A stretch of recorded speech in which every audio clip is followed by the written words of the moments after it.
Libre à vous. L'émission pour comprendre et agir avec l'April, l'association de promotion et de défense du logiciel libre.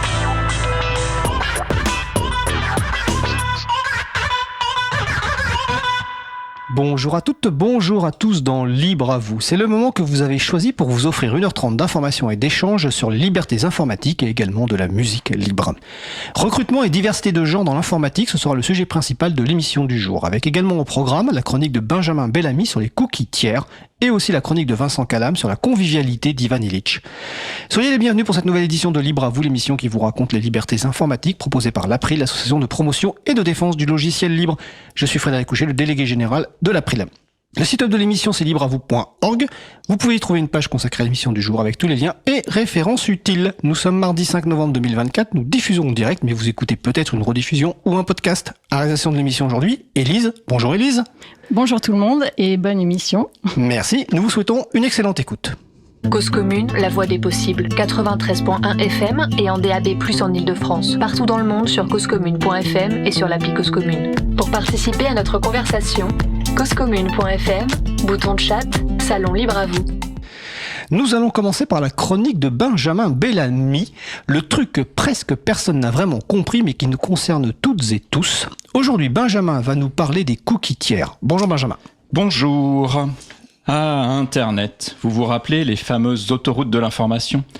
Internet, ce fabuleux réseau des réseaux à l'échelle planétaire et qui, dans les années 90, est arrivé dans nos foyers avec la promesse d'une société hyper connectée pour le meilleur et le encore meilleur. Avec un accès pour toutes et tous à du contenu de qualité, gratuit et sans publicité. C'était l'époque où tout semblait possible, où l'on imaginait un web pur, un web libre, un web ouvert. Et puis bam, le mur de la réalité. Pour produire du contenu de qualité, il faut bien payer des créateurs et des créatrices, des développeurs et des développeuses, des serveurs et des bobines de câbles réseau. On le sait aujourd'hui, du contenu de qualité gratuit et sans pub, c'est pas possible. Ou alors c'est un cadeau, mais là quelqu'un l'a payé, donc en fait c'était pas gratuit. On s'est habitué à devoir choisir entre du contenu de qualité sans pub, mais pas gratuit, du contenu de qualité gratuit, mais avec de la pub, ou du contenu gratuit sans pub, mais bon, pour la qualité, va pas falloir être trop regardant. Et donc la publicité a financé le web dès débuts. Oui, ceux qui, comme moi, se rappellent l'époque où saisir son numéro de carte bancaire en ligne relevait d'un acte de foi presque insensé, se souviennent aussi que la publicité en ligne a été longtemps l'unique source de financement des sites. Bon, c'est bien beau tout ça, mais tu ne devais pas nous parler des cookies tiers. Ouais, c'est vrai. Alors, vous vous rappelez un peu de ce que c'est qu'un cookie ? On en avait parlé lors de l'émission du 8 octobre. Oui. Un cookie tiers, c'est exactement la même chose, mais émis par un tiers. Voilà, vous savez ce qu'est un cookie tiers. Mais sans vouloir te commander, est-ce que tu pourrais pas détailler un petit peu plus ? Ouais, ok.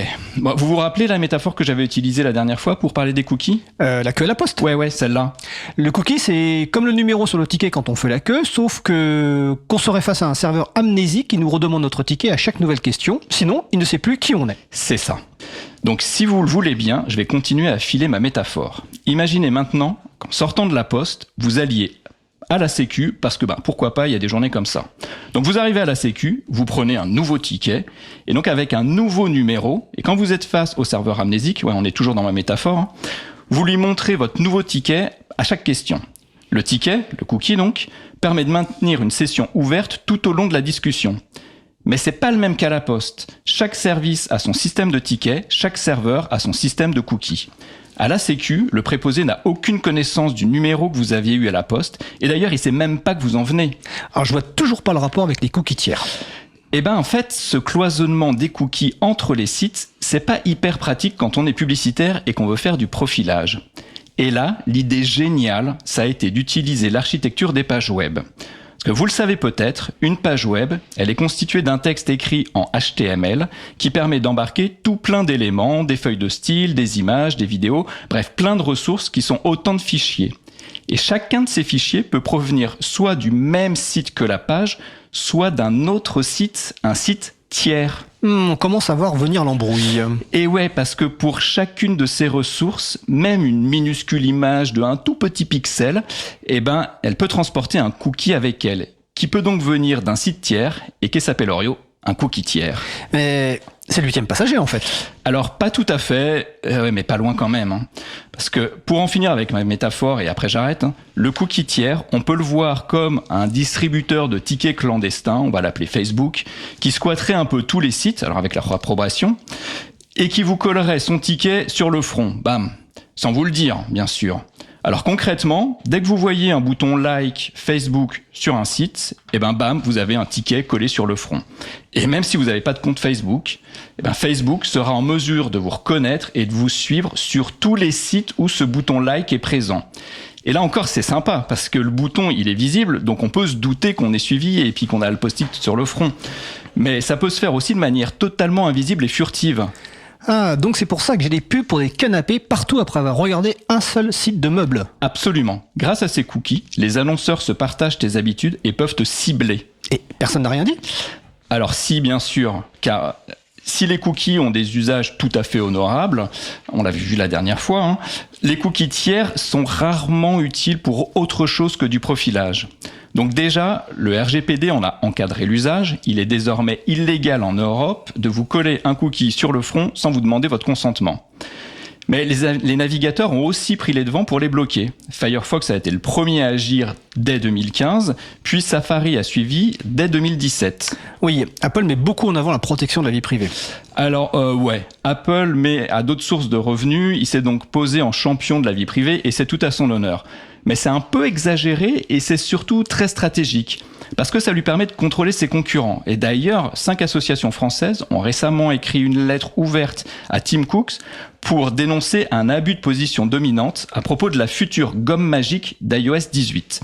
Alors cette gomme, appelée aussi Distraction Control, elle permet d'effacer automatiquement tout type de contenu, dont de la pub. Et enfin de la pub, celle des autres, pas celle d'Apple.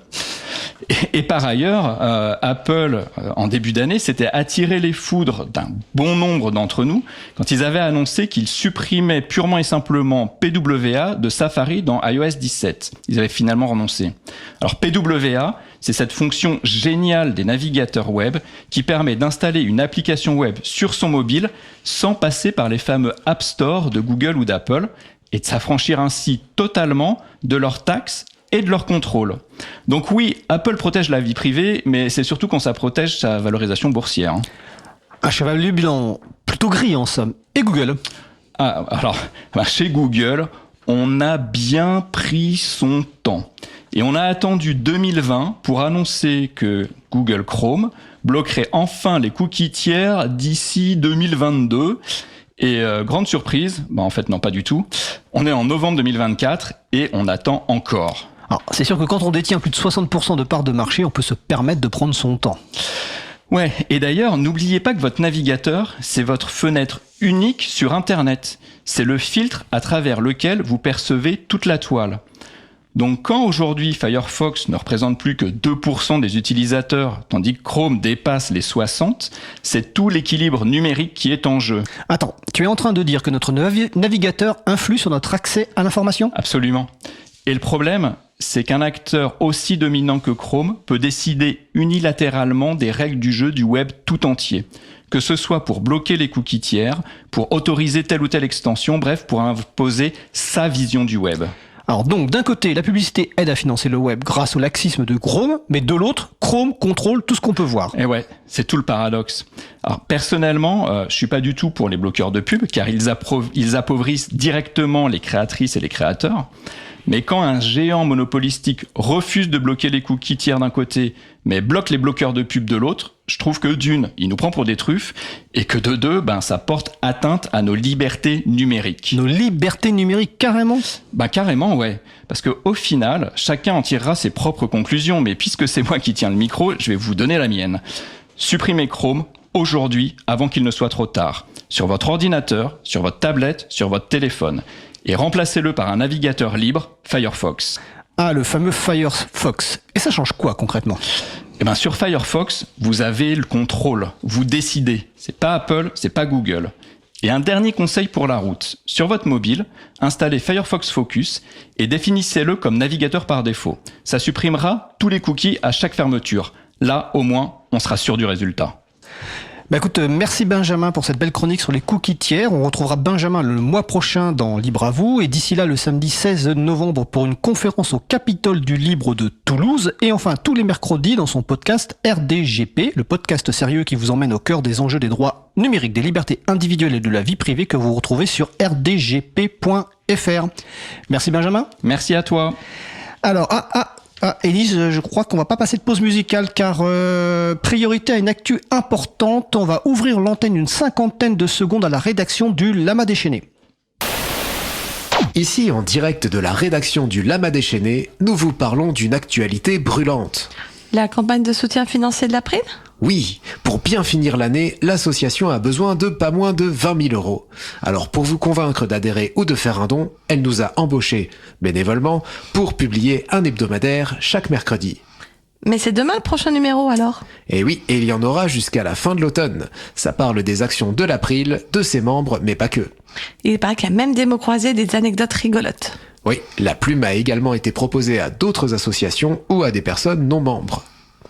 Rendez-vous sur april.org/campagne. Le lien sera sur la page de présentation de l'émission. On compte sur vous pour soutenir le travail essentiel de l'April. Écoutez, c'est la rédaction du Lama déchaîné, J et Bouquinette, et pour rappeler ce que disait J la semaine dernière, si vous ne pouvez pas contribuer, partagez l'information au moins. Donc sur april.org/campagne. Nous allons faire une pause musicale. Après la pause musicale, nous parlerons de recrutement et de diversité de genre dans l'informatique. En attendant, nous allons écouter Saturne par Olizna. On se retrouve dans 3 minutes. Belle journée à l'écoute de Cause Commune, la voix des possibles. Cause Commune 93.1.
Nous venons d'écouter Saturne par Olizna, disponible sous licence libre, licence Creative Commons CC 0.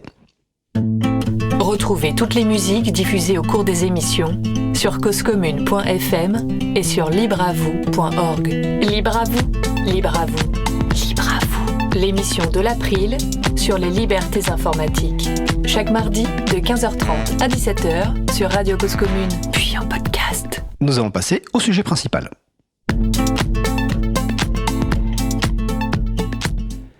Nous allons poursuivre par notre sujet principal qui est une rediffusion d'une émission diffusée lors de la saison 7, donc la précédente saison. Le thème est le recrutement et la diversité de genre dans l'informatique. On se retrouve en direct d'ici une petite heure. Nous allons poursuivre par notre sujet principal qui porte sur le recrutement et la diversité de genre dans l'informatique, ou pourquoi et comment recruter des femmes dans un milieu d'hommes. Avec nos deux invités, Marcy, Erika Charolois et Florence Chabanois, que je vais laisser se présenter juste après. N'hésitez pas à participer à notre conversation sur le salon web dédié à l'émission, sur le site causecommune.fm, bouton de chat, salon libre à vous. Alors, donc on va déjà commencer par une petite présentation. On va commencer par Marcy qui est à distance. Bonjour Marcy. Bonjour à tous et à toutes. Donc oui, en effet, moi c'est Marcy. Je suis consultante en inclusion numérique pour les minorités et les expériences inclusives. D'accord. Florence venait de tousser, donc je me demandais si ça s'entendait à la radio. Donc Florence Chabanois. Bonjour à toutes, bonjour à tous, bonjour Marcy. Très contente d'être parmi vous. Donc moi je suis Head of Engineering et aussi cofondatrice de l'association La Place des Grenouilles, qui est antisexiste. Donc Head of Engineering, c'est responsable d'ingénierie dans l'informatique. Pardon. Oui, je sais que tu as plus l'habitude des podcasts internationaux, mais ici, on essaye un petit peu de traduire. Donc on va pas parler technique aujourd'hui, enfin, en tout cas pas trop, je pense. Alors j'ai envie de commencer pour introduire le sujet, par une question un peu provocatrice. Excusez-moi pour la provocation, mais pour déterminer un peu pourquoi finalement on fait cette émission. Donc la question, c'est finalement pourquoi chercher plus de mixité dans les équipes donc d'informatique. Une structure, qu'elle soit entreprise ou autre, recrute la personne la plus compétente, quel que soit son genre. Alors, qui veut répondre à cette question parfaitement assumée, provocatrice? Qui veut commencer? Marcy, peut-être? J'allais dire, si tu veux, Florence, tu peux commencer. Ouais, je vas-y, pense Florence. que t'as de la matière. Ah, vas-y, Marcy, okay. alors. Bon. On va y arriver. Faites comme vous voulez. Non, mais c'est une question intéressante dans le sens où, en effet, on pourrait tout à fait se demander pourquoi on a un intérêt à avoir des démarches inclusives dans un milieu qui est aujourd'hui à jour très masculin. Déjà parce qu'on a un historique de la tech qui est en réalité plus féminin qu'il n'y paraît, avec des novatrices qui ont lourdement participé à la performance numérique, technologique, toutes les innovations qu'on connaît aujourd'hui. En général, il y a une grande femme derrière qui est citée comme une femme, et il y en a beaucoup des noms en réalité qu'on connaît. Je pense notamment à Hedy Lamarr, qui change un petit peu d'Ada Lovelace, qu'on identifie, elle, comme la pionnière de l'informatique. Mais il y en a d'autres. On a Grace Hopper et notamment toutes les femmes afro-américaines qui ont participé au calcul du coup d'Apollo. Donc, tout cet historique-là, il fait qu'aujourd'hui, on peut pas permettre encore ce storytelling, cette narration qui existe, qui est que le secteur est uniquement masculin et qu'il a toujours été et que c'est comme ça. Non, en plus, on est dans un secteur qui est attractif d'un point de vue économique. Il faut savoir qu'aujourd'hui, rien que sur le marché de l'IA en 2024, on est quand même à une estimation de plus de quasiment 16 000 milliards d'euros. Et finalement, il faut aussi se dire que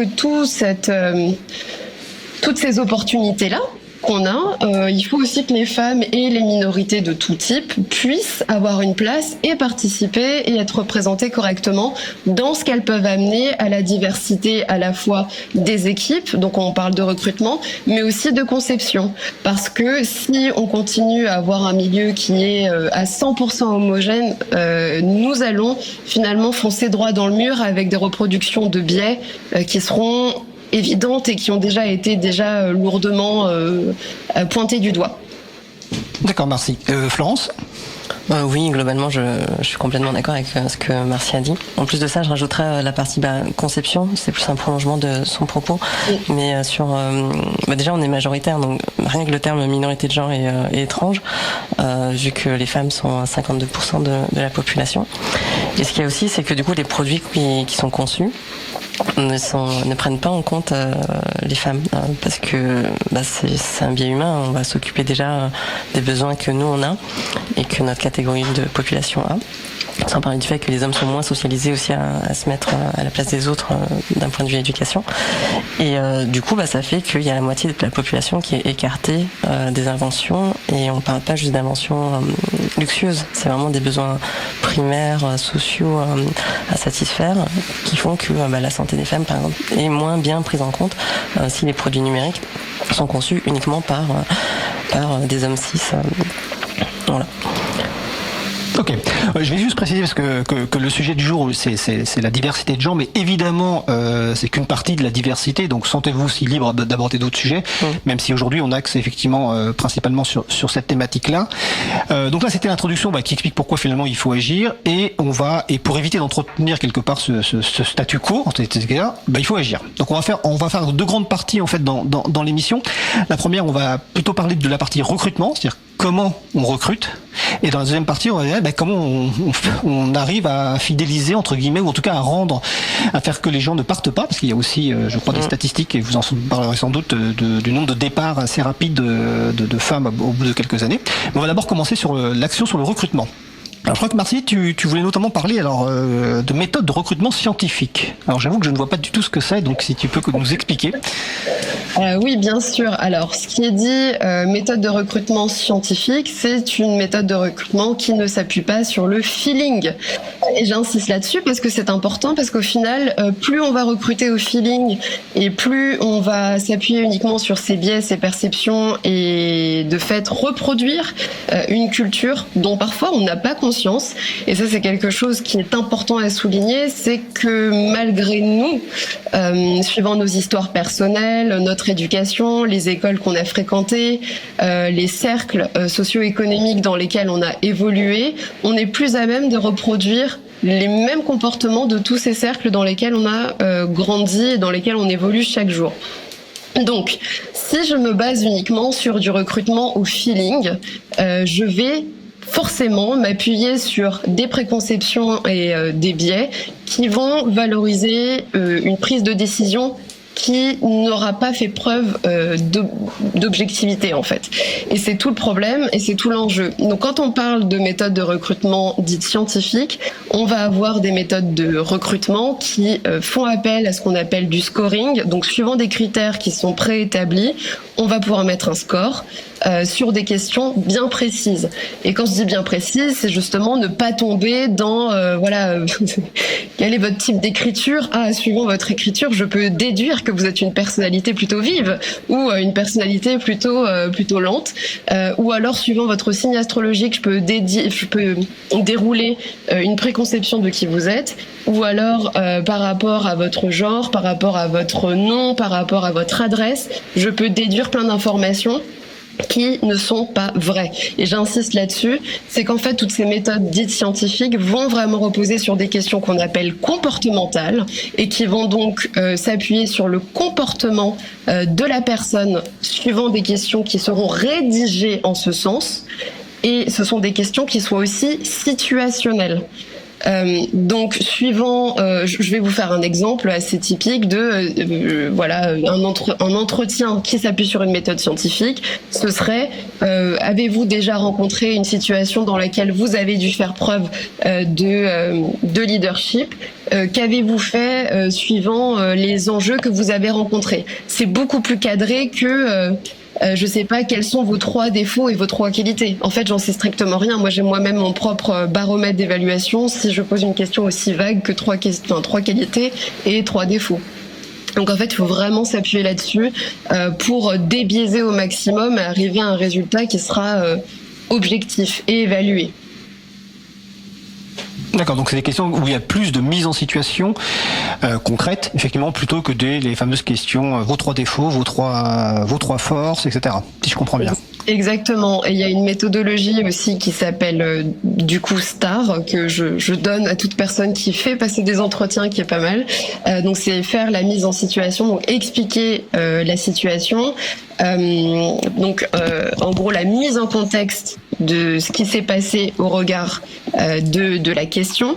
Ensuite, il y a quelles ont été les tâches qui ont été mises en place pour parvenir à l'objectif.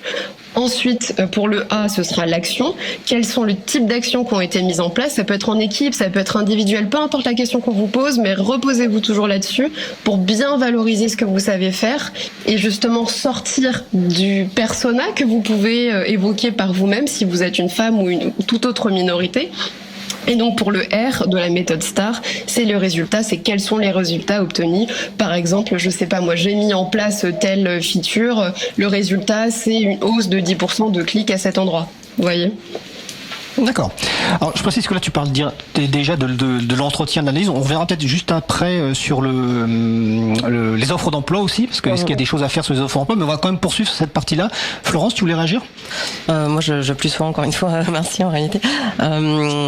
Un des éléments parce que du coup, il y a ce mythe que tu as évoqué tout à l'heure en introduction, en disant pourquoi on recrute pas uniquement sur la compétence, comme si c'était ce qu'on faisait. En fait, c'est souvent ce qu'on entend, les gens qui critiquent ça, qui disent mais finalement, on recrute pas un homme ou une femme, on recrute une compétence. Oui, exactement. Et ça, je pense que c'est très naïf de croire qu'on est imperméable au biais.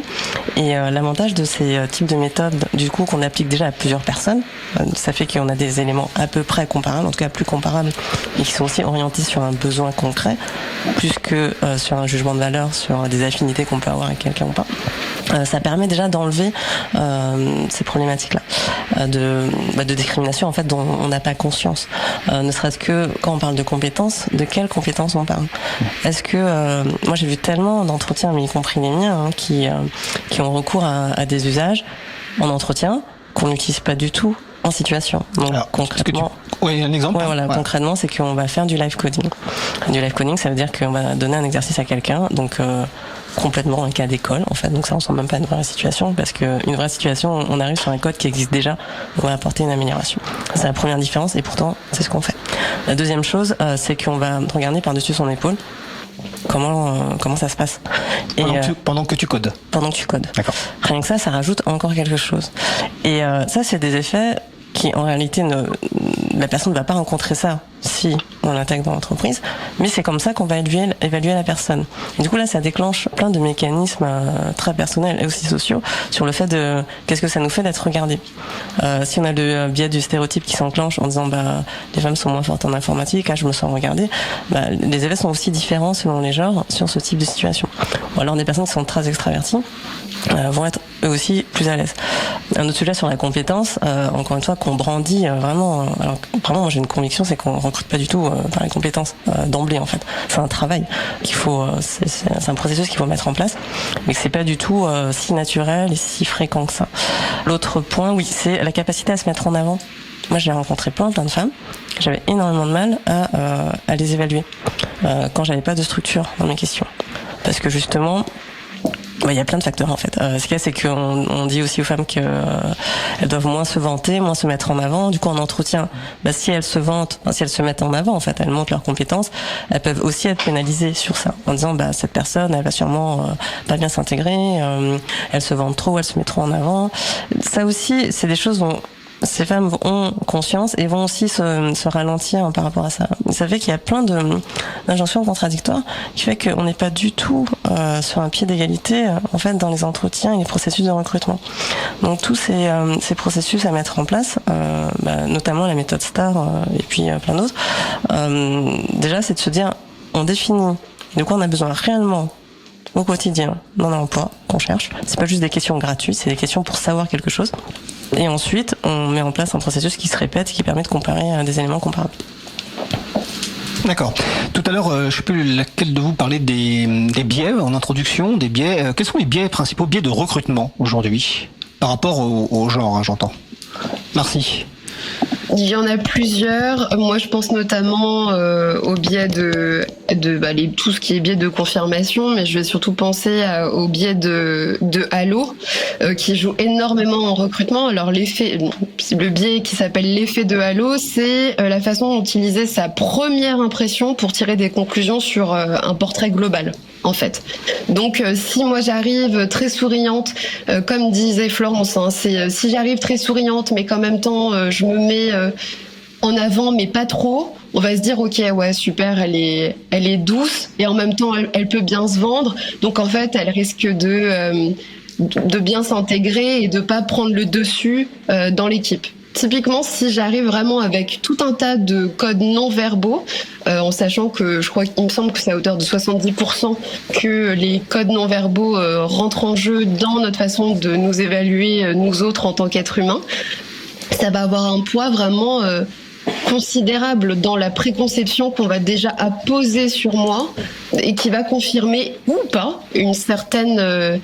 je sais pas comment dire ça, mais un certain persona qu'on va déduire de moi et qui sera peut-être complètement à l'opposé. Et c'est aussi pour ça qu'on se retrouve à l'inverse avec des personnes qui sont d'excellents candidats, mais pas les bonnes personnes pour le poste. Et ça, c'est important à souligner parce que parfois, on a vraiment des gens qui savent vraiment très bien passer les entretiens d'embauche, notamment des hommes qui peuvent avoir tous les codes du milieu tech.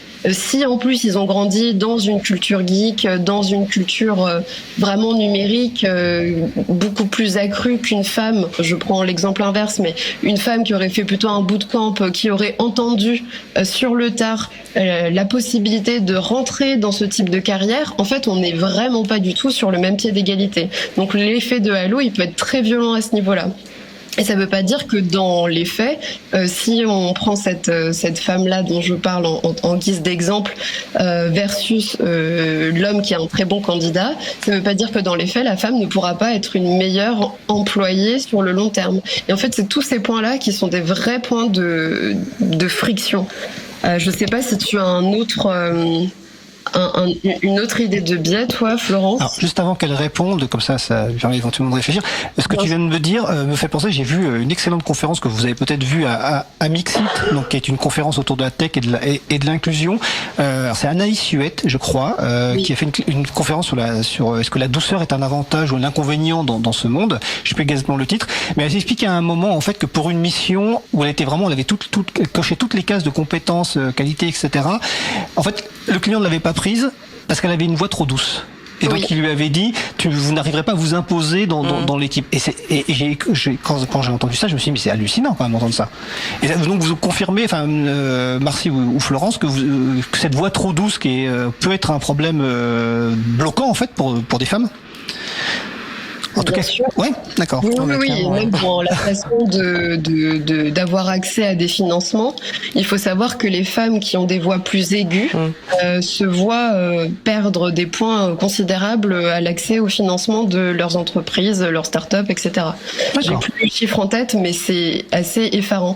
Donc en fait, il y a pas mal de mimétisme aussi de la part des femmes à parler dans des octaves du coup bien plus basses pour paraître plus sérieuses et plus crédibles. D'accord, ok. Dans sa présentation, elle expliquait aussi que Margaret Thatcher, visiblement, avait fait un travail, par exemple, pour justement parler d'une voix un peu plus grave, etc. Mais je vais laisser donc Florence revenir sur les autres biais de recrutement que tu as pu identifier. Carrément. Je me permets des digressions aussi. Oui, du coup, merci par rapport à ce que tu disais. Moi, j'avais lu, c'était le même texte par rapport à des investisseurs et investisseuses qui étaient lus par des femmes ou des hommes. Il me semble que c'était 2 fois plus, ou c'était convaincant ou pas. C'est ça. Voilà. Donc rien que sur la hauteur de la voix, quoi. Et par rapport à Anaïs, ce que tu évoquais, Frédéric, encore une fois sur le fameux mythe de la compétence, il y a une étude de 15 Tech qui est sortie il n'y a pas très longtemps et qui confirme déjà une intuition qu'on est beaucoup à avoir, je pense, c'est que les femmes sont évaluées pas que sur la technique en fait, elles vont être évaluées beaucoup sur la technique, beaucoup plus en fait que des hommes, mais aussi sur le relationnel. Et du coup, la douceur, ce que tu dis, c'est que si la personne, par exemple, la femme pour le coup, n'est pas assez souriante et n'a pas en plus des traits de relation, ça va être pénalisant. Alors qu'un homme, on considère que la technique tout seul, ça suffit. Alors, peut-être préciser la question, est-ce que ça peut être aussi éventuellement un avantage en fonction du poste recherché ? Non, jamais. Non, jamais ? D'accord. Jamais. Okay. Jamais sur un poste tech. Parce que ce sera toujours un bonus, en fait. Okay. On va toujours mettre, en tout cas à date, en 2024, le niveau technique, la compétence technique, en fait, plus importante que relationnelle. Pour un homme, ce sera un bonus. Ça peut être un critère si on utilise la méthode STAR, mais c'est quand même moins souvent un critère que le côté technique. Alors que sur la femme, ce sera indispensable. Si elle n'a pas les deux, ça marche pas, quoi. Et sur le côté douceur, c'est quand même terrible parce que je sais pas si tu te rends compte, mais ça veut dire que moi j'ai déjà eu des feedbacks en disant ah mais je sais pas si tu pourras t'imposer et tout. Je fais moi ça va, je gère quelques dizaines de personnes et j'ai même pas cherché à argumenter. Je me suis dit si tu savais tout ce qu'on se prend en fait dès qu'on commence notre carrière. Mais bon, si à l'inverse quelqu'un a une voix pas douce, une femme a une voix plus affirmée, bah ça peut aussi être pénalisant. C'est quand même là où il y a vraiment la. On va perdre tout le temps en fait. Bah, en fait c'est ça. C'est que on a un très très petit spectre. Oui. Ou si on tape dedans ça marche, mais si on fait un petit glissement, bah on peut être pénalisé très rapidement. Et du coup sur les biais, parce que c'était la question d'origine. Moi c'est le biais de similarité, qui est un peu la petite sœur du halo je pense, qui fait que on se rend pas compte comme on aime bien les gens qui nous ressemblent. Et encore plus dans une culture tech où il y a quand même pas mal de culture bro et tout ça. Culture bro, tu peux expliquer s'il te plaît? Bah entre frères quoi. Oui, voilà. Donc ça va être, on va mettre en avant du baby foot, de la bière, tout ce qui est fraternité, c'est quelque chose qui est très très mis en avant dans les médias, dans la politique, c'est une valeur qui est universelle, n'est-ce pas? Alors que la sororité, on l'entend moins. Et du coup, il y a ce côté. Je vois quelqu'un qui me ressemble, qui a les mêmes centres d'intérêt, et du coup on plonge très vite dedans. Et du coup avec ce biais-là, on peut très vite oublier tout le reste. Le côté, mais je suis en train d'évaluer le reste, enfin d'évaluer quelqu'un, et on oublie de poser toutes les questions qui sont importantes. Et c'est comme ça, je pense qu'on peut se retrouver à faire des recrutements ratés parce qu'on s'est un peu laissé entraîner dans un petit effet narcissique en disant je m'entends bien avec cette personne, parce qu'on cherche surtout des collègues en réalité quand on veut recruter. Alors j'ai une question, est-ce que le fait d'inclure une femme dans le processus de recrutement au niveau entretien, est-ce que c'est pratiqué? Est-ce que c'est positif, négatif? Est-ce que ça permet de tester par exemple les hommes aussi, pour voir par exemple si l'homme qui est recruté va plus parler à l'homme recruteur ou à la femme recruteuse? Voilà, je sais pas, est-ce que c'est pratiqué? Est-ce que merci sur l'implication d'une femme dans le processus de recrutement. Est-ce que c'est pratiqué? Ça se pratique de plus en plus, je pense. En tout cas, de ce que moi j'ai comme discussion, il est évident que on a aussi des prises de position politiques quant au numérique, ne serait-ce que le pacte parité pour l'égalité femmes-hommes. Ça implique pas mal de choses en termes d'évolution des rôles des femmes dans la tech, et notamment le fait de les inclure dans les processus de recrutement. Est-ce que c'est une garantie de réussite? En rien du tout. S'il y a bien une chose sur laquelle on est complètement égaux en tant que femme et en tant qu'homme, c'est notre capacité à être totalement absorbé par nos propres biais et de ce qu'on va chercher à déterminer comme confirmation ou non. On peut avoir aussi des effets qui sont bien réels, c'est tout ce qu'on va appeler la misogynie intériorisée, comme on peut avoir du racisme intériorisé, du validisme. Donc ça, c'est par rapport plutôt au spectre du handicap et de l'accessibilité, qui va être intériorisé, et on peut parler de grossophobie, etc. Et ce serait totalement expansif en fait. Et en fait, les femmes sont pas du tout étrangères au fait d'avoir intériorisé tout un tas de biais pour en plus survivre. Donc si on est la seule femme dans une équipe complètement masculine et que on a suivi des études, je donne un exemple comme ça, mais des études d'ingénieur où déjà on a été sociabilisé comme étant l'une des seules femmes de sa promo pendant des années, il faut bien prendre en compte qu'on a intériorisé tout un tas de biais en tant que femme aussi. Et du coup, il faut vraiment faire tout un travail de déconstruction. Ça, c'est vraiment le pied d'égalité des hommes et des femmes dans notre industrie, mais comme bien d'autres. Et tant qu'on ne fera pas cette démarche-là, on ne pourra pas garantir la maximisation des effets positifs des recrutements dits inclusifs et objectifs. D'accord. Alors avant de faire une pause musicale, ce que je viens de dire, je me fais une question à Florence. Est-ce que tu rentres dans ce... Parce que je me souviens pas si tu as fait des écoles d'ingénieurs, d'éthique. Moi j'étais à la fac, mais c'était de l'informatique. C'était de l'informatique, donc probablement dans un milieu effectivement très masculin. Oui, on n'était pas beaucoup. Voilà. Donc ce que vient de décrire Marcy, toi tu l'as vécu, et est-ce que dans ton travail de recruteuse, parce que tu as fait aussi du recrutement, est-ce que ça a évolué par rapport à il y a quelques années par exemple? Oui, complètement. Du coup on avait fait une presse aussi justement avec Marcy.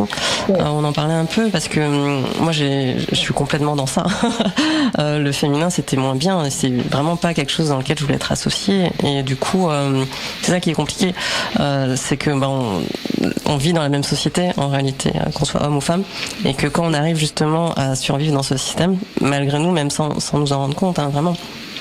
Donc j'allais pas mépriser les femmes ou quoi que ce soit, mais c'est pas quelque chose dans lequel je voulais être associée, et c'est relativement récent quand même où je me suis rendu compte de ça, au niveau du recrutement en tout cas. Et une fois qu'on en a conscience et qu'on commence à prendre des actions, c'est là qu'on voit des choses très très différentes. D'accord. Et qu'on a tort surtout. Bon, on va y revenir après la pause musicale. Donc on va faire une pause musicale. Alors la pause musicale est proposée par Joseph Garcia de l'équipe Musique de Libre à vous, est également membre de l'équipe de l'émission Les Contes chez Du Sérieux. Et je pense que la musique devrait vous plaire. Alors je vais le faire en anglais puis en français. Le titre c'est Burn the Whole Thing Down. En gros c'est tout cramé, de Moma Swift. On se retrouve dans 3 minutes. Belle journée à l'écoute de Cause Commune, la voix des possibles. I liked the fact that it was unexplained. It's still manky for. Anyway, I'm gonna do this. Cause Commune 93.1.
Okay, I'll burn it down.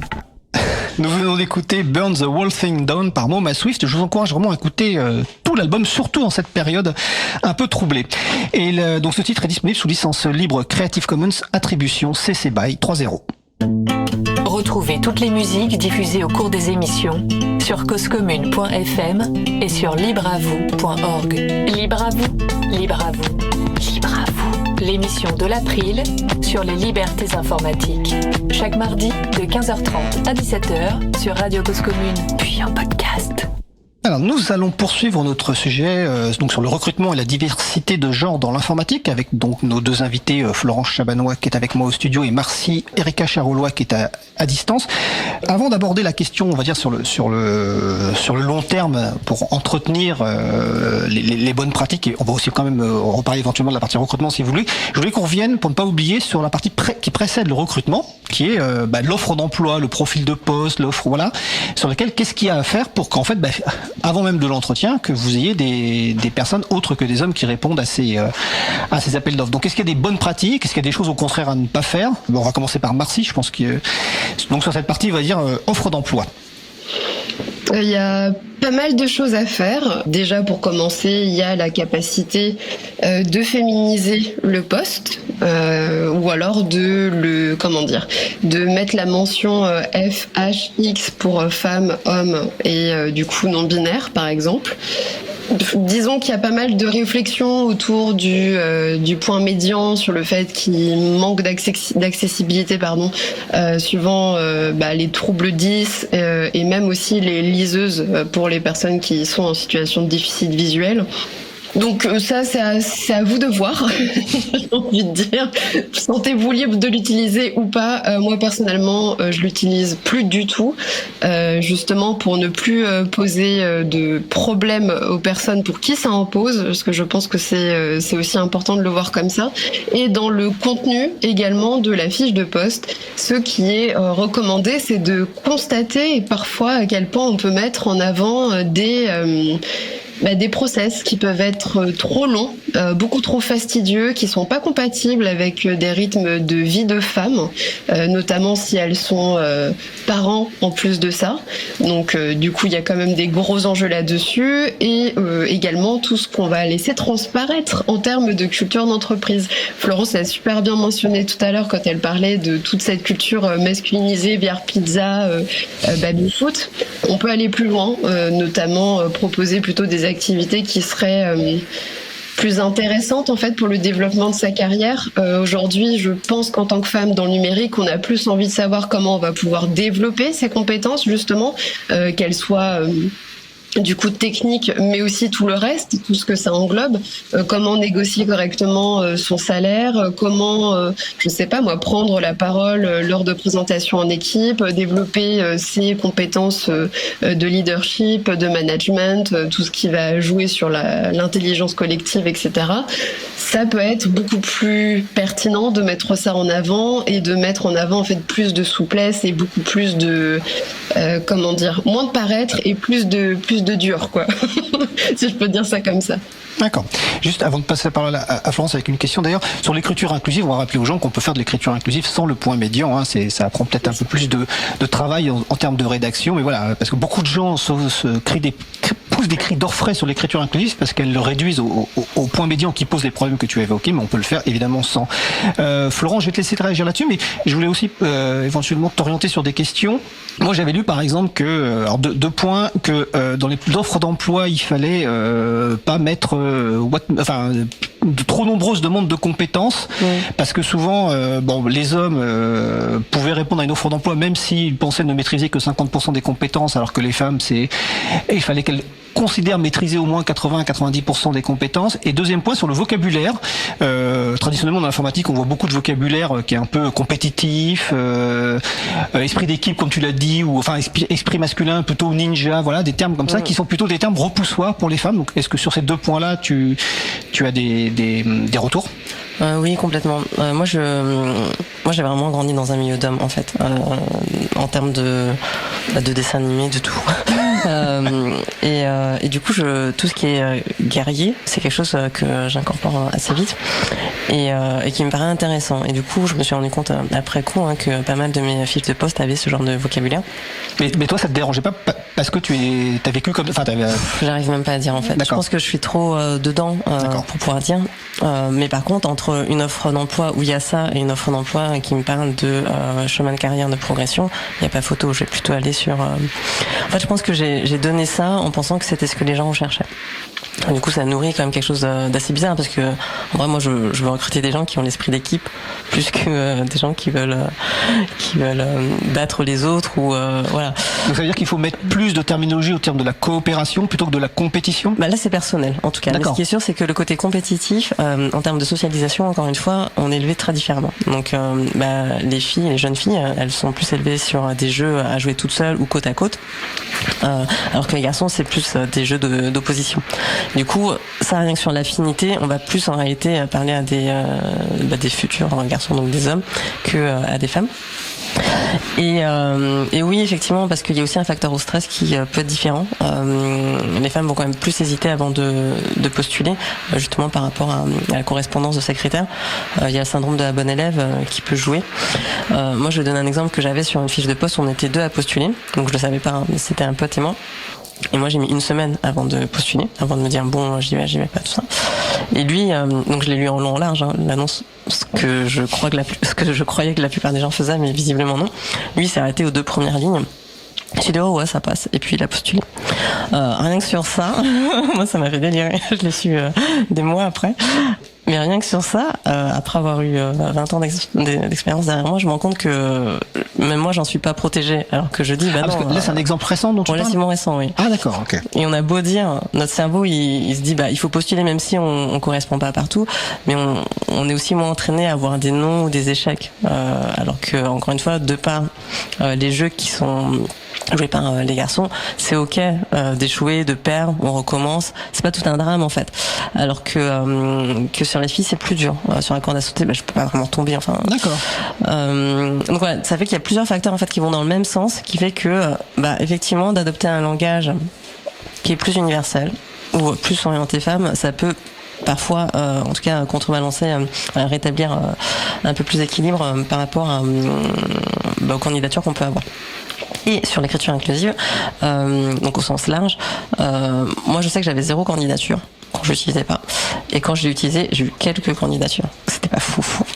Et il y a Théo2 qui avait utilisé aussi un terme un peu moins genré, donc software engineer, plutôt que développeur. Et qui avait augmenté, je crois, le taux de candidature de 30%, quelque chose comme ça. Donc ça peut jouer parce que moi maintenant c'est vrai que je regarde, je me dis c'est pas tant que les femmes vont se précipiter sur une offre d'emploi parce que je pense qu'elles changent aussi moins souvent, c'est plutôt est-ce qu'on voit des loups, est-ce qu'on voit des warnings. Du coup ça va au moins enlever des barrières par rapport à ça. Et alors coup, quel genre par exemple de loup dans une offre d'emploi? Typiquement si on parle, en fait la question c'est que si on est que entre gars, c'est pas super, c'est pas quelque chose où on a envie de prendre le risque en fait. Alors peut-être une question, est-ce que par exemple vous allez voir si vous candidatez sur une entreprise ou une offre d'emploi sur une entreprise ou une collectivité ou autre, ou une association, est-ce que vous allez voir les sites des entreprises pour voir si vous trouvez les photos des personnes pour voir la mais clairement, mais clairement pas que ça, enfin pas que ça, tout en fait, c'est-à-dire les conférences, les réunions, enfin les réunions non parce que je dois y aller, mais les dîners, les associations sportives, tout je regarde avant. Est-ce que il n'y a pas de warning au moins sur l'image publique. Donc ça c'est aussi une bonne pratique d'ailleurs sur l'image corporate. D'accord. Donc page d'entreprise. Donc merci, tu conseilles ce genre de choses aussi, de vraiment d'aller dans ce niveau de détail. C'est nécessaire en fait aujourd'hui. Oui, complètement. Je rejoins totalement Florence à ce sujet. C'est en fait aujourd'hui on a besoin de pouvoir se projeter sur le long terme dans les équipes qu'on a envie de rejoindre. Et forcément, oui, quand on se retrouve, faites le test. Vous allez sur, je sais pas si je peux les citer. Bon, je vais les citer quand même, c'est pas grave. Sur Welcome to the Jungle, parce que ça c'est un petit sujet qui est assez amusant dans la démonstration de ce qu'on dit. En fait, souvent vous pouvez passer d'entreprise à entreprise et regarder les photos. Et généralement, c'est toujours que des personnes blanches en très grande majorité et généralement que des hommes et tout le monde porte des sweats bleu marine. En ce moment, c'est que ça. Et de fait, ça crée beaucoup d'interrogations sur aussi quelle image, quelle culture on est en train de fonder, surtout sur des environnements start-up, parce que je pense que ça se lisse un petit peu plus quand même quand on est sur des licornes ou des institutions plus variées. On parlait d'associations, on parlait de collectivités ou autres.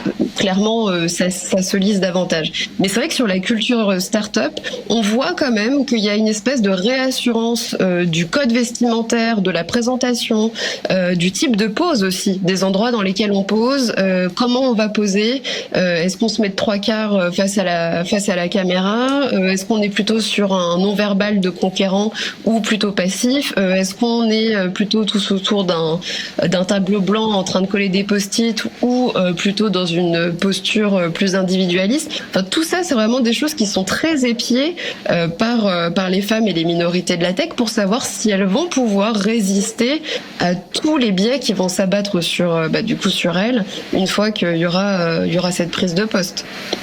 D'accord. Alors c'est bien de parler de ça vu que ça nous permet d'enchaîner, enfin en tout cas d'aller sur le travail sur le long terme, notamment la culture d'entreprise. Alors je précise que Welcome to the Jungle, c'est un site qui permet de découvrir les coulisses des entreprises qui recrutent, etc. C'est bien ça ? C'est ça, exactement. D'accord, ok. Donc là, effectivement, on a parlé du recrutement, on a parlé de l'offre d'emploi, du recrutement. Donc une personne, une femme est recrutée. Et l'enjeu après, ça va quand même qu'elle reste, en tout cas tant qu'elle le veut, en poste.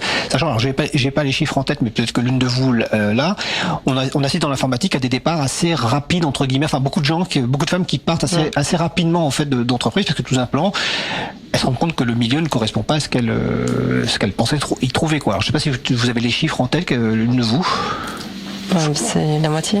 La moitié la moitié au bout de 10 ans. Non. En général, ils disent 35 ans. Mais après, des études françaises et américaines, mais qui convergent à peu près sur des données. Je sais pas si Merci, t'as ça. Non, c'est exactement ce chiffre-là aussi. J'avais en tête, c'est une femme sur 2 qui quitte la tech après 35 ans. Et en général, oui, ça glisse sur les 10 ans de carrière.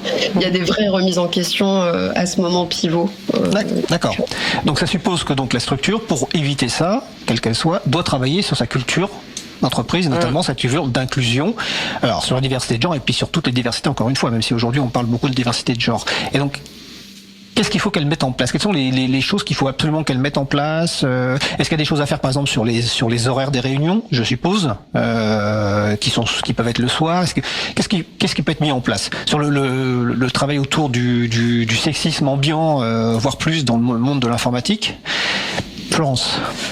Sur les horaires, c'est un exemple, mais qui est un peu sexiste en vrai, parce que du coup, on associe ça souvent à la maternité, alors que tous les parents ont a priori des enfants, enfin tous les parents, les hommes et les femmes, enfin pas tous, mais bref. Historiquement, c'est bien que les femmes s'occupent plus d'aller chercher. Je suis un homme parent, donc j'assume parfaitement ça. Hein, oui, complètement. Non, mais c'est vrai, t'as raison de le mentionner, parce qu'on entend aussi le contraire en disant que c'est plus un sujet. Non, alors je pense que c'est toujours un sujet, très clairement, on est d'accord. Surtout pour récupérer les enfants, les déposer ça va parce que c'est vite fait. Ça prend 5 minutes le matin, voilà. Exactement. Si, je m'en occupe, je me déplace. Non, parce qu'il y a le bain, la nourriture, tout ça. Mais en fait, ça me fait penser à autre chose où, du coup, moi, par rapport au recrutement, je crois que j'ai mis 6 mois ou 1 an avant d'arriver à recruter des femmes compétentes. Depuis que les gens aiment bien dire ça. On est d'accord, je ne suis pas à but non lucratif quand je travaille. L'idée, c'est de trouver des bons collaborateurs et collaboratrices. Et ce qui était intéressant, en tout cas, l'une des conclusions que j'avais après toute cette démarche, c'est que d'une part, j'ai recruté plus de femmes, mais surtout, j'ai amélioré le processus de recrutement global. Mais pour tout le monde.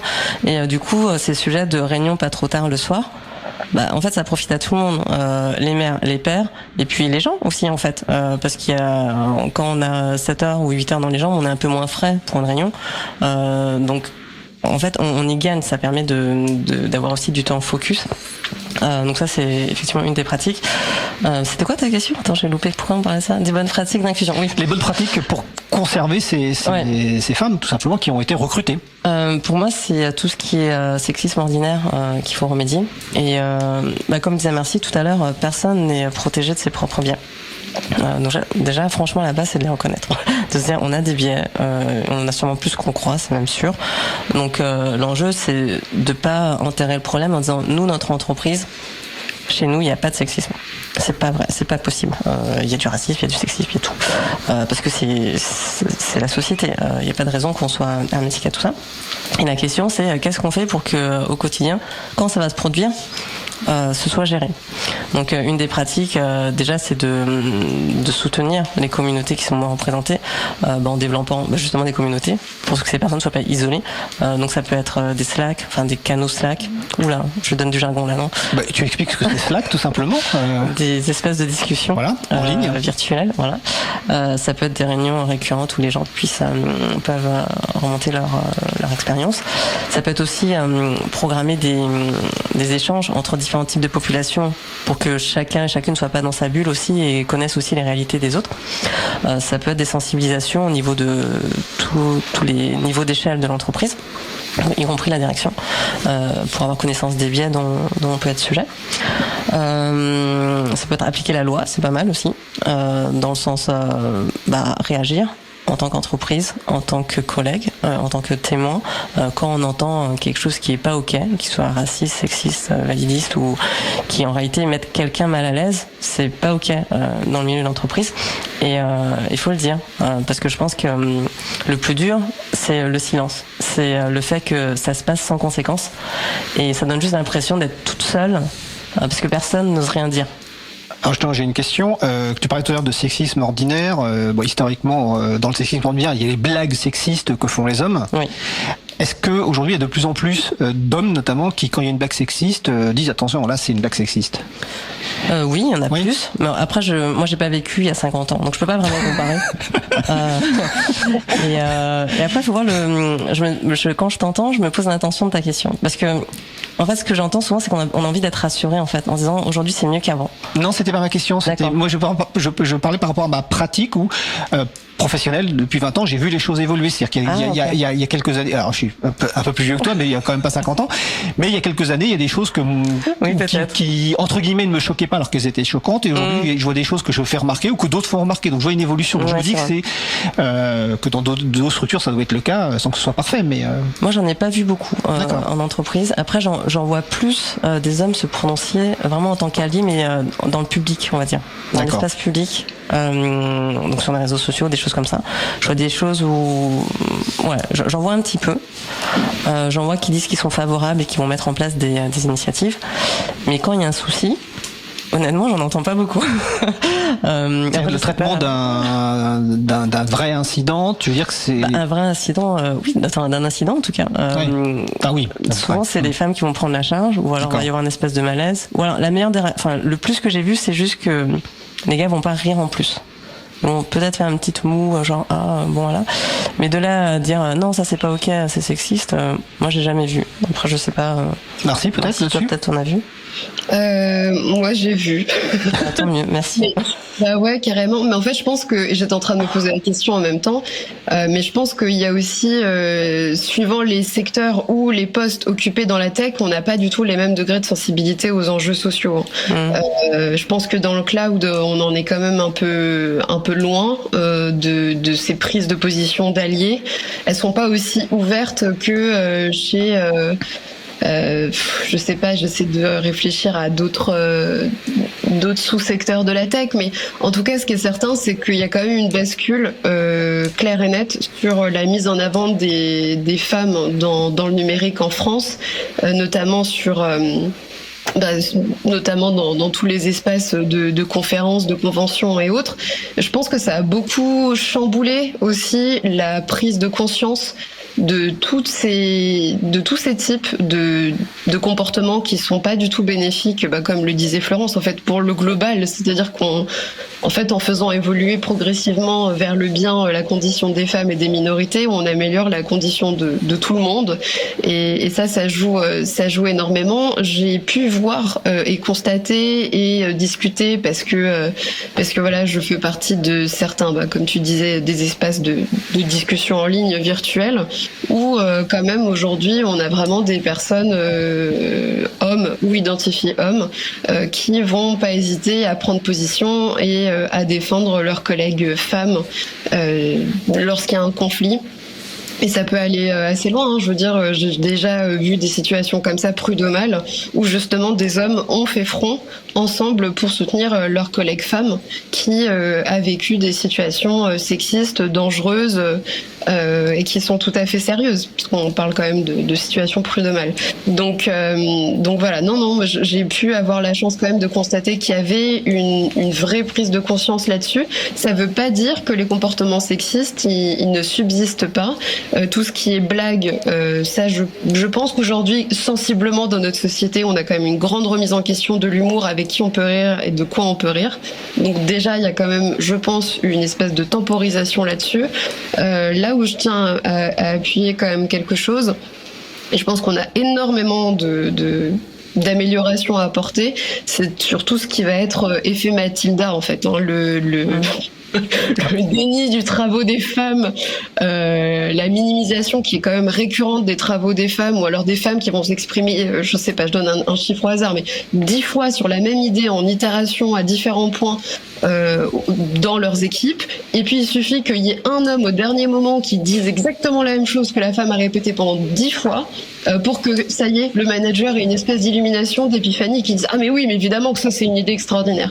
Et ça c'est l'un des leviers qui fait que les femmes se découragent et finissent par s'en aller, par le manque de reconnaissance et l'appropriation complète de leurs travaux et de leur participation active à la vie de l'équipe, parce qu'il y a ce sujet sensible qui en découle forcément, qui est comment peut-on rendre légitime, palpable, entendable, visible une dose de travail et d'idéation qui nous a été complètement spoliée lors de l'entretien annuel. Et ça joue sur tout. Ça joue sur la négociation salariale, ça joue sur les augmentations, ça joue sur la prise en compte de la participation des femmes. Et après, un beau jour, on se demande pourquoi la femme est partie de l'équipe, alors qu'en fait, on avait tous les signes avant, quoi. Ça me fait penser du coup aussi à tout ce qui est rendre service dans l'entreprise, tout ce qui est travail gratuit. Oui, rendre service, d'accord. Oui. Ça va de les pots de départ, ça va de prendre soin des autres.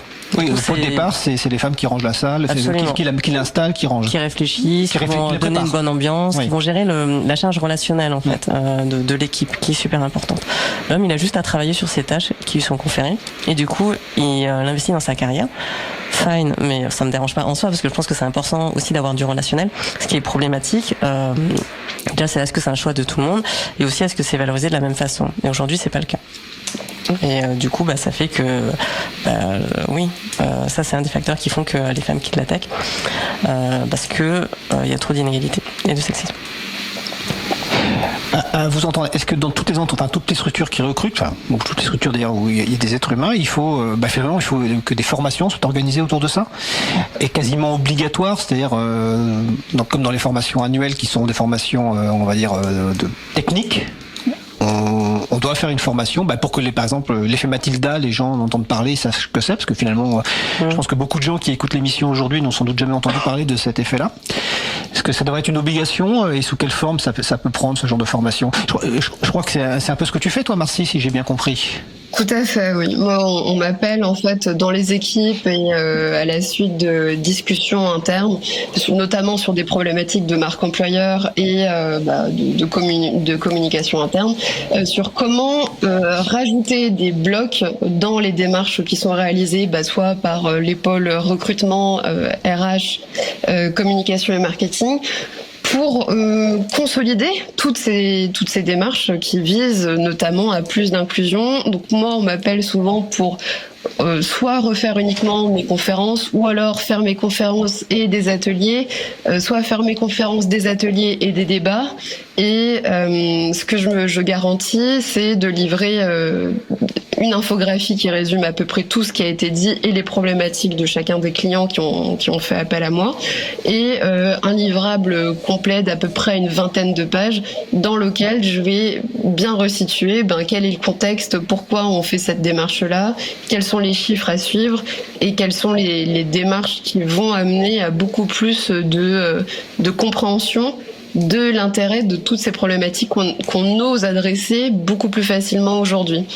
Parce que comme tu disais, l'effet Mathilda, on ne sait pas ce que c'est jusqu'à temps qu'on comprenne et qu'on voit la démonstration complète de ce que ça engendre. Et quand moi j'arrive en entreprise et que d'un seul coup la parole est libérée, ça fait un avant-après qui est assez tout drôle pour certaines personnes. Parce qu'en fait, ces gens-là ne le font pas forcément, et ça c'est un point sur lequel je veux insister, c'est que les gens ne le font pas nécessairement pour faire du mal. C'est parce que culturellement, il est complètement admis qu'on puisse avoir ce type de comportement-là. Et quand Florence, tu disais appliquer la loi, c'est aussi refaire le focus là-dessus.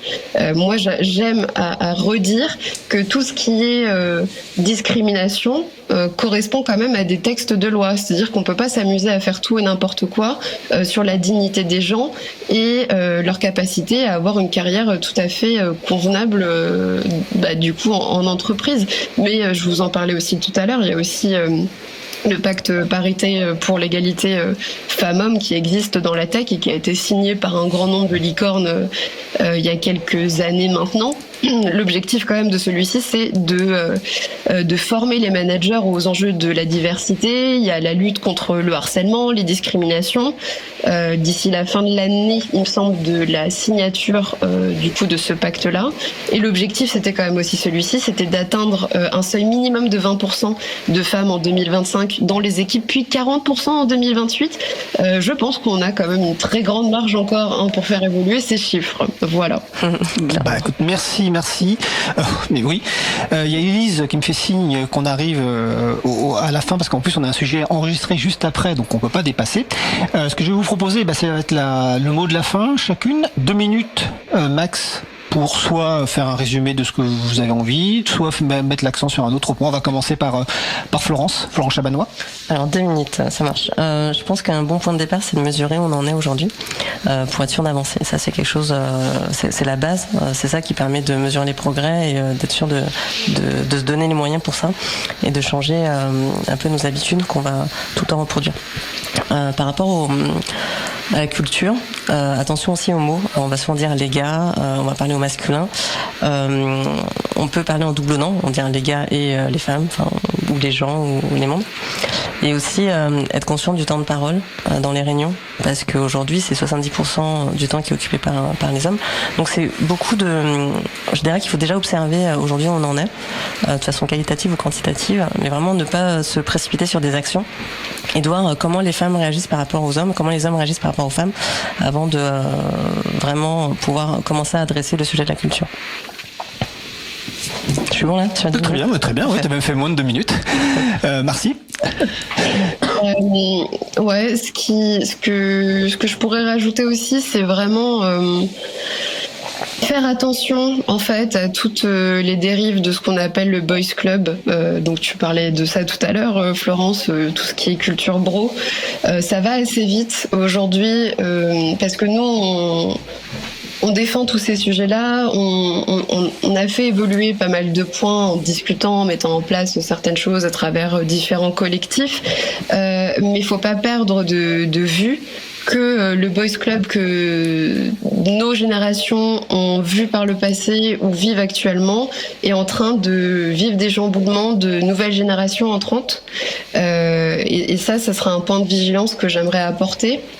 C'est que mine de rien, toutes les prévisions qu'on a sur les générations à venir quant au sexisme qui est véhiculé, il me semble que, je n'ai plus le chiffre en tête malheureusement, mais il me semble que du coup la génération Z et Alpha à venir est encore plus sexiste que la génération que la nôtre et du coup les précédentes, ce qui veut dire qu'il va falloir faire vraiment très très très attention et puis faire preuve aussi on parlait de sororité et on parlait de fraternité, mais je pense que là les hommes du coup de nos générations et des générations précédentes qui ont corrigé leurs actions, ont pu davantage participer à tous les enjeux liés notamment à la féminisation, la tech, vont devoir prendre très au sérieux leur rôle de mentor vis-à-vis des hommes qui vont rentrer. Parce que si on travaille pas tous ensemble et qu'on collabore pas et que les hommes ne se mettent pas non plus en exemple, en fait on va faire reposer toute cette nouvelle charge d'une nouvelle génération sur du coup la nôtre, la génération de femmes qu'on occupe, les précédentes et puis celle qui est en train d'arriver. Donc j'ai envie de dire et de faire un petit appel aux hommes de la tech de vraiment être très conscients de ça pour qu'on se retrouve pas encore dans des situations complexes à rebâtir, redéconstruire en tant que femme et que cette charge-là ne repose pas encore une fois que sur les femmes. Donc vraiment soyez investis en tant qu'hommes justement, porter ces sujets-là et sensibiliser les jeunes hommes au fait qu'on peut pas faire tout et n'importe quoi, surtout avec les dérives que l'usage d'internet, le scrolling, les likes, il y a pas mal de dérives qu'on n'avait pas avant parce que nous on a quand même grandi avec une génération plutôt avec un seul ordinateur par foyer, ce qui n'est plus le cas aujourd'hui. L'accès à internet est complètement différent, donc il faudra vraiment faire attention à ça et s'investir du fait que la jeune génération est aussi à surveiller de près et surtout à éduquer. Écoute, merci. Donc merci à toutes les deux. Donc nos invités c'était Florence Chabanois et Marcy-Erika Charolois pour ce beau sujet. Et donc on mettra quelques références, notamment sur ce dont vous avez parlé, sur les méthodes, etc. dans l'émission du jour. Je vous souhaite une belle fin de journée. Merci Fred. Eh bien, nous sommes de retour en direct, mardi 5 novembre 2024. Vous pourrez retrouver toutes les références de l'émission de ce sujet principal sur la page consacrée à l'émission du jour sur libreavou.org/225. Nous allons faire une pause musicale. Alors, il est prêt, il a mis le casque sur les oreilles et est en face de moi. Après la chronique musicale, nous entendrons la chronique de Vincent Calam. En attendant, nous allons écouter une chronique musicale très courte, une pause musicale Un fantôme dans la maison par Odysseus. On se retrouve dans 2 minutes. Belle journée à l'écoute de Cause Commune, la voix des possibles. Cause Commune, Dracula 93 dans le beau salon. Y a un zombie qui mange mes biscuits. Y a une sorcière qui tricote derrière. Y a un squelette qui met mes baskets. Y a un fantôme dans la maison. Y a Dracula dans le beau salon. Une araignée qui lit mes BD. Y a un gros rat qui rigole de moi. Un loup-garou qui veut des bisous. Y a un fantôme dans la maison. Y a Dracula dans le beau salon. Une chauve-souris cuit des spaghettis. Y a un serpent qui se brosse les dents.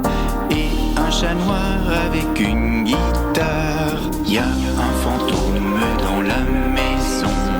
Y a Dracula dans le beau salon. Y a un zombie qui mange mes biscuits. Y a une sorcière qui tricote derrière. Y a un squelette qui met des baskets. Y a un fantôme dans la maison. Y a Dracula dans le beau salon. Y a un zombie qui mange mes biscuits. Y a une sorcière qui tricote derrière. Y a un squelette qui met mes baskets. Nous venons d'écouter Un fantôme dans la maison par Odysseus, disponible sous licence libre, licence art libre. J'espère que ça t'a plu, Vincent. Je l'ai un peu choisi pour toi. Je ne sais pas si ça t'a plu. Oui, tout à fait. Ah. Je ne sais pas pourquoi tu l'as choisi pour moi, mais ça m'a plu. Chanson française avec oui. voilà. Je sais que tu es amateur. Retrouvez toutes les musiques diffusées au cours des émissions sur causecommune.fm et sur libreavou.org. Libre à vous, libre à vous, libre à vous. L'émission de l'April sur les libertés informatiques. Chaque mardi de 15h30 à 17h sur Radio Cause Commune, puis en podcast. Alors décidément, le lama est totalement déchaîné parce que l'équipe de rédaction Bookie et Jean reprennent l'antenne pour une 50aine de secondes. Ici, en direct de la rédaction du Lama déchaîné, nous vous parlons d'une actualité brûlante. La campagne de soutien financier de l'April ? Oui, pour bien finir l'année, l'association a besoin de pas moins de 20 000 euros. Alors pour vous convaincre d'adhérer ou de faire un don, elle nous a embauchés, bénévolement, pour publier un hebdomadaire chaque mercredi. Mais c'est demain le prochain numéro alors ? Et oui, et il y en aura jusqu'à la fin de l'automne. Ça parle des actions de l'April, de ses membres, mais pas que. Il paraît qu'il y a même des mots croisés, des anecdotes rigolotes. Oui, la plume a également été proposée à d'autres associations ou à des personnes non membres. Rendez-vous sur april.org/campagne. Le lien sera sur la page de présentation de l'émission. On compte sur vous pour soutenir le travail essentiel de l'April. Et bien après cette petite appel, on va passer à notre dernier sujet.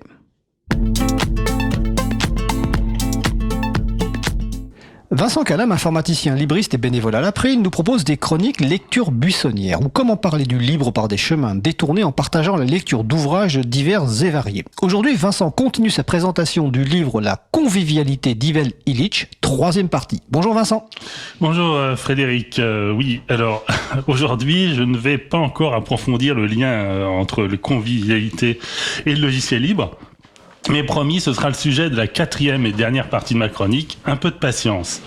Alors aujourd'hui, j'aimerais traiter 2 concepts qu'il me semblait important d'aborder pour ne pas se contenter de survoler l'ouvrage. Donc ces concepts, c'est les seuils de mutation et le monopole radical. Alors, dans mon épisode précédent, j'indiquais que Ivan Illich opposait l'outil convivial à l'outil industriel, mais qu'il ne fallait surtout pas y voir une critique de la technique elle-même. Par outil industriel, Ivan Illich entendait l'outil produit par notre société industrielle actuelle, sur laquelle, vous l'aurez compris, il porte un regard sévère et qu'il appelle à faire évoluer vers une société post-industrielle, ce qu'il appelle la société conviviale, et qui n'est pas un retour à une société pré-industrielle. Donc le centre de la thèse d'Ivan Illich est que la société industrielle a inventé la machine pour nous libérer de l'esclavage, ce qui est bien, mais qu'elle a fait de nous des esclaves de la machine. Pour expliquer cette évolution, Ivan Illich introduit donc la notion de seuil. Toute institution franchit 2 seuils de mutation. Le premier seuil est franchi quand un nouveau savoir, une nouvelle technique apporte de réels gains d'efficience et qu'il est possible de mesurer par des critères scientifiques. Le deuxième seuil est franchi quand l'institution devient contre-productive, lorsqu'elle a donné naissance à une caste de spécialistes qui impose son contrôle et ses valeurs à l'ensemble du corps social, quand cette caste substitue les moyens aux fins. Donc, par exemple, je cite Ivan Illich. Dans le cas des transports, il a fallu 1 siècle pour passer de la libération des véhicules à moteur, c'est le premier seuil, à l'esclavage de la voiture. Et donc là, ce qui est le second seuil. Dans le domaine qui nous concerne, dans cette émission, qui est le numérique, on peut dire que le premier seuil a été franchi avec la généralisation d'Internet, et on peut clairement se poser la question de savoir si le second seuil, celui de la contre-productivité, n'a pas été franchi depuis quelques années avec l'avènement des réseaux sociaux et leur action délétère sur la démocratie. Ce qui nous amène au deuxième concept que je voulais introduire, le monopole radical. Alors, le monopole, on voit à peu près ce que c'est. Pour Ivan Illich, toute firme industrielle cherche à établir un monopole pour vendre ses produits. Cela redit le choix du consommateur, mais cela ne limite pas par ailleurs sa liberté. Une firme de soda peut avoir le monopole des boissons gazeuses, cela ne vous empêche pas de boire de l'eau et de la bière. Tout autre est le monopole radical, qui n'est pas celui d'une marque, mais celui d'un type de produit. Il y a monopole radical quand l'alternative n'est plus possible. Ivan Illich prend l'exemple de la voiture, à nouveau, qui façonne les villes au point qu'il devient impossible de marcher pour ceux qui ne veulent pas ou ne peuvent pas conduire. Alors, sur la question de la voiture, nous avons fait des progrès depuis les années 1970 d'Ivan Illich, où la voiture était vraiment reine. Pensons aux voies sur berge créées par Georges Pompidou à Paris, que les plus anciens ont connu du temps où c'était une voie de circulation. Comme quoi, le monopole radical n'est pas inéluctable, il est possible à la collectivité publique de lutter contre. Pour revenir à l'exemple du numérique, ce concept de monopole radical s'applique très bien aux GAFAM. Aucun d'entre eux n'est en situation de monopole, puisqu'ils sont en concurrence les uns avec les autres. Il sera intéressant d'ailleurs de ce point de vue de voir ce que donnera la procédure antimonopolistique entamée contre Google. Donc ils sont en concurrence, mais c'est l'ensemble qui tente d'imposer le monopole radical de sa production industrielle.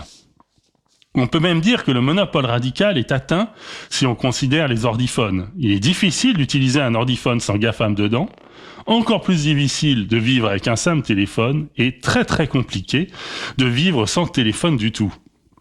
Le pire, c'est que l'établissement de ce monopole radical n'est pas le seul fait des GAFAM, mais de l'ensemble des institutions, administrations, banques, etc., qui imposent l'usage d'une application au téléphone pour régler des démarches indispensables et qui se trouvent ainsi complices. Donc voilà, j'ai fait une présentation rapide de mes 2 concepts. Et pour conclure, je vais revenir sur le terme outil industriel et le risque de malentendu qu'il comporte. Dans certaines parties du texte, Ivan Illich parle d'outils dominants ou d'outils destructeurs. D'autres auteurs ont sans doute parlé d'outils capitalistes, tant l'avènement de la société industrielle est lié à l'essor du capitaliste. Mais Ivan Illich réfute ce terme car pour lui le problème ne vient pas de savoir qu'il possède l'outil de production, mais bien de sa finalité et de son usage. Je précise au passage qu'à l'époque, Ivan Illich avait été très critiqué par les marxistes sur ce sujet. Pour l'enlever l'ambiguïté, je vais me permettre l'audace d'une nouvelle formulation en utilisant un adjectif que nous connaissons bien ici sur cette antenne. Plutôt que d'opposer l'outil convivial à l'outil industriel, j'opposerai l'outil convivial à l'outil privateur.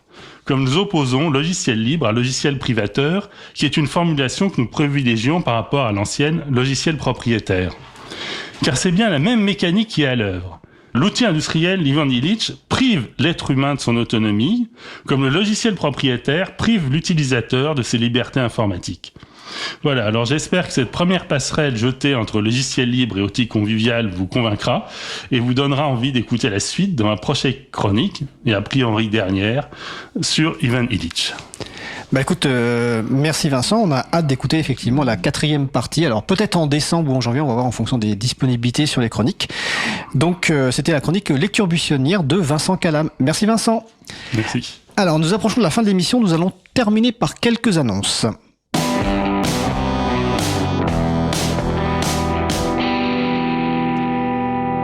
Alors, dans les annonces, à Lens, jeudi 7 novembre 2024, dans l'après-midi, il y a une table ronde de 20 ans de commun numérique en jeu et perspective dans le cadre des 20 ans de la structure coopérative CLIS 21, donc une table ronde à laquelle participera notamment Laurent Costi, le vice-président de l'April.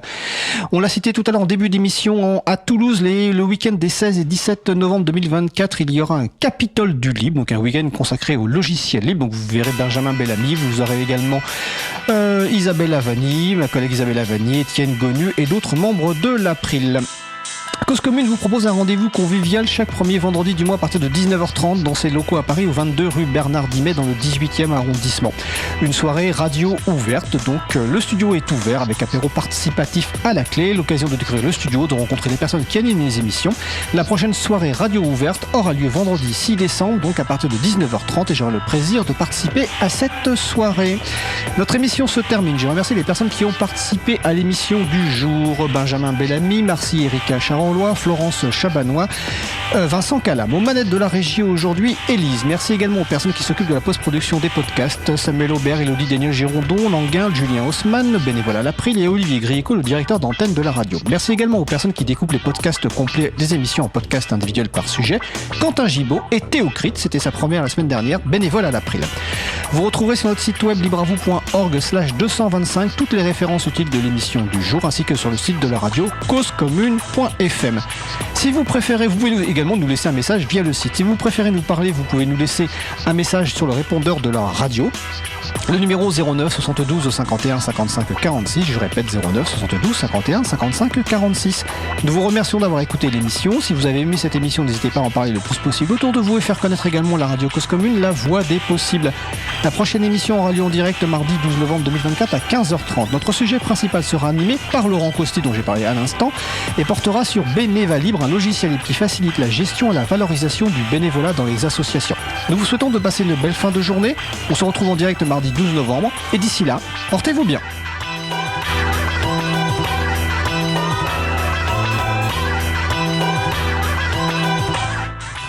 Alors, Élise a baissé le volume du générique. L'émission est terminée, mais il y a, je suis sûr, encore des personnes qui écoutent jusqu'à la fin du générique. On a parlé à 2 reprises de la campagne le lama déchaîné. Et donc, si vous allez sur le site april.org/campagne, vous verrez qu'il y a un lama. Et vous posez la question, pourquoi le lama? Alors, le lama, il a l'air blasé. Mais je vais vous donner un truc. Si vous cliquez sur l'image, alors apparaît un lama qui crache. Et une bulle qui dit, quand April fâché, April faire toujours ainsi. Le lama qui crache a été imaginé en réaction à des politiques, des personnes politiques, qui nous trouvaient que l'April était parfois trop virulente dans ses communications, alors qu'en réalité, elle faisait simplement son travail, faisait des projets de loi très, très discutables. Donc, l'explication du lama déchaîné sur april.org/campagne. Bonne fin de générique à vous.